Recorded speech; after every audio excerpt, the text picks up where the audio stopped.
Today, let's talk about some of the mistakes the Jazz have made before and what they need to avoid this season to have a successful year. The first mistake the Utah Jazz have to avoid this year that they haven't avoided before is they have to pick a lane for this year. They have to decide what the goal is for this team. Are you looking to be good? Are you looking to be bad?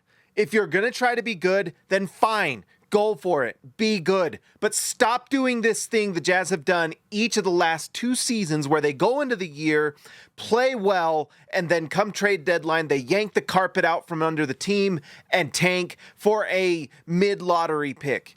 Make a choice and do it from the start. Utah made the huge mistake in the Wembanyama sweepstakes of just being better than everyone thought they would. They didn't make the trades they needed to at the beginning of the year that they ended up making at the trade deadline anyway, and end up in a big-time draft at number 9. Now, things worked out because their number 16 pick from the Timberwolves turned out to be Keontae George, but things aren't looking particularly great with Taylor Hendricks in terms of becoming a star. And the goal of these seasons has seemed like the Jazz want to find a star player. They're just not doing it right because they're just not making a decision of what they want to be. Are you bad? Are you good? Pick one.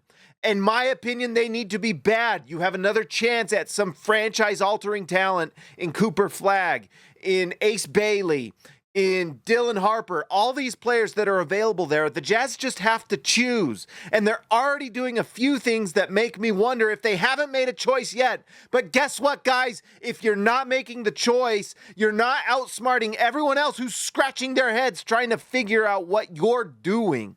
All right. Next mistake the Jazz have to stop making is they have to stop waiting to make these trades. I've already mentioned it a little bit, but if you're going to make the trade for whoever it is, Jordan Clarkson, Walker Kessler, Colin Sexton, John Collins, whoever it is the player that you're going to trade, stop waiting to trade the vets till the trade deadline when you're already out of the sweepstakes for the tankathon, okay? If you want Cooper Flagg, make the trade now. Utah's biggest mistakes these last two seasons is that they got fat and happy off the Rudy Gobert trade and the Donovan Mitchell trade, but then they didn't want to make the Mike Conley trade because they didn't feel like they were getting enough. And all they did was hurt their chances of getting a better pick. And we know that they wanted a better pick because they kept trying to trade up during the draft. I wrote and did so many videos on every single rumor about Utah trying to trade up, including last draft. So Utah has to make these trades now so we're not having to hear about the Utah Jazz missing out on that player they love, like Stephon Castle, who they obviously were in love with. And I had heard that they did. They missed out.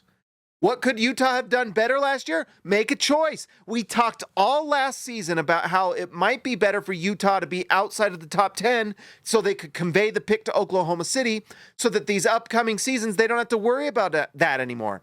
Instead, they decided they wanted that pick, and they're very lucky that it didn't fall to number 11 instead of number 10, which it did. Finally, stop making unnecessary signings during the year. The John Collins trade, even though the Jazz got him for nothing, and we all celebrated getting him for nothing, has not really worked because John Collins has not transcended the team. He has not made the team better, which is fine if you're okay with this Jazz team tanking.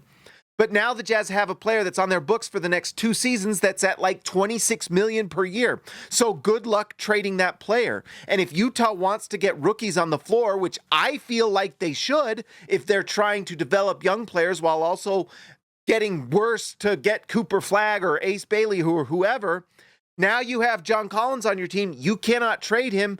He is going to want minutes.